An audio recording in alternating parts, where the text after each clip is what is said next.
Bonjour, bonjour, le MSA, le mouvement socialiste alternatif, vous propose de revenir sur cette semaine peu réjouissante avec des nouvelles qui le sont tout autant comme d'habitude.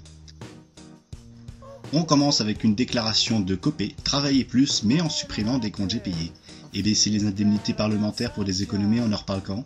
Il croit encore que les Allemands travaillent plus que nous. Nous, on est des minables, on se contente de moins 5 000 € par mois, et c'est pas pour autant qu'on emmerde le monde, alors prends-en de la graine, gamin. Morin et Villepin se disputent sur les 37 heures. C'est complètement idiot. S'il doit y avoir une réforme des heures de travail, et il en faut une, elle ne doit pas s'appliquer de la même façon à tous. Ceux dont les métiers sont pénibles, comme les ouvriers, ont besoin des 35 heures. D'autres ont besoin de travailler plus. Au lieu de faire un compromis et que personne ne soit satisfait, pourquoi ne pas faire un temps de travail en fonction des catégories socio-professionnelles ? Je pense par ailleurs que les retraites doivent être réformées de la même façon. Pôle emploi est au bord de l'implosion. Il y a de plus en plus de chômeurs et de moins en moins de conseillers, soi-disant pour faire des économies sur les dépenses publiques. Entendre ça de la part de mecs, que ce soit de gauche ou de droite, qui ne veulent pas baisser leur salaire mirobolant, qui se déplacent dans tous les transports gratuitement, chauffeurs de fonction, logements de fonction, sans oublier l'air Sarkowan qui nous a déjà coûté plusieurs millions et qui va encore nous coûter plusieurs millions pour son entretien, c'est vraiment du foutage de gueule. En Haute-Loire, les salariés de Le Jabi, une marque de lingerie, ont occupé leur usine qui menace de fermer. Les deux offres de reprise entraîneraient 250 à 280 licenciements parmi les 450 employés des deux sites. Quel futur alléchant! Les salariés ont repris le travail mardi. Malheureusement, se fera encore une usine de plus en Chine et une de moins ici. Lors d'une conférence de presse commune, Sarkozy aurait humilié un journaliste. Mais l'humilier, c'est lui. En agissant comme de la sorte, il prouve encore qu'il n'a jamais cessé d'être un con. Le fondateur de la société des prothèses mammaires PIP, Jean-Claude Masse, proteste contre la décision du ministre de la Santé, Xavier Bertrand, de faire retirer les implants en silicone défectueux. Manque pas de culot cette ordure, il peut se les mettre où je pense si ce n'est pas toxique.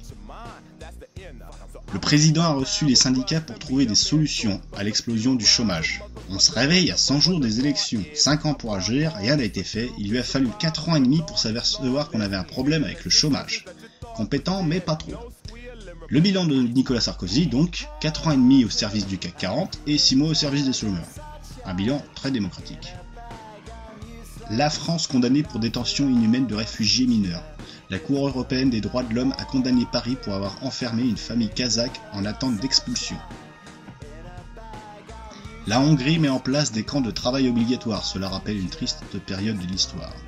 Le gouvernement hongrois veut remettre les allocataires de prestations sociales au travail. Des policiers pourraient surveiller ces salariés regroupés dans des camps et affectés à des projets d'infrastructure, une mesure qui risque d'en inspirer certains. C'est le FBI et non la Hongrie qui a annoncé la fermeture de Megaupload et de l'arrestation des 4 responsables du site d'hébergement de vidéos en ligne. Pourtant, ce genre de pratique est digne des pays totalitaires. Le FBI a notamment expliqué que le fondateur du site s'était retranché armé dans une chambre forte. Une belle connerie. Ils ont trouvé des armes de destruction massive aussi peut-être, et 40 tanks autour de la maison et un champ de mines sur 6 hectares. C'est Megaupload, pas Al-Qaïda. Ils sont complètement cinglés les Américains, ils savent plus quoi inventer pour justifier leurs actions. Quel intérêt de fermer ces sites que de nombreux artistes soutenaient pendant que les sites pédophiles, les sites terroristes continuent de diffuser la haine à travers le monde. C'est pour cette raison que de nombreux internautes rangés derrière Anonymous ont surchargé les sites gouvernementaux français et américains, tels qu'Adobe, ainsi que les sites de copyright comme Recording Industry Association of America, plus connu sous le sigle RIAA, qui défend les intérêts de l'industrie du disque aux États-Unis.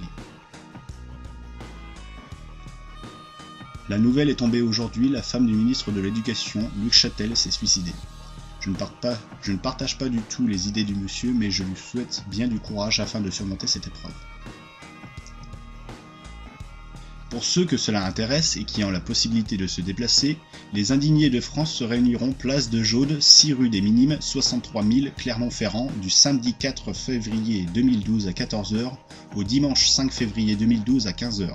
Lors de cette journée, les thèmes suivants devraient être abordés. Préparer les événements à venir en France, coordination France, le référendum pour une nouvelle constitution, et une coordination internationale. Et on termine avec une vidéo de Nicolas Sarkozy qui proposait aux Français de le sanctionner s'il ne parvenait pas à 5% de chômeurs. C'est quand même extraordinaire, comme diraient les guignols de la faux. Alors voilà, son quinquennat est fini, le chômage a baissé, on a atteint 5%, non. Il a augmenté. Pire, il a atteint aujourd'hui 9,7% selon l'INSEE. À ce rythme-là, ce n'est pas un échec, c'est une branlée. Je veux m'engager, par exemple, sur le plein emploi, 5% de chômeurs à la fin de mon quinquennat. Et ce travail, on ne nous demande pas, nous, une obligation de moyens, Madame Chabot. On nous demande une obligation de résultat. C'est quand même extraordinaire. La démocratie, il faut qu'elle vive. Si on s'engage sur 5% de chômeurs et qu'à l'arrivée, il y en a 10, c'est qu'il y a un problème. Et vous dites objectif 5% pour le chômage redescendu. Si, au bout de votre mandat, si vous êtes élu, au bout de 5 ans, vous n'arrivez pas à ce chiffre, vous dites je ne peux pas me représenter. Non, mais je dis aux Français, c'est un échec, j'ai échoué. Et c'est aux Français d'en tirer les conséquences.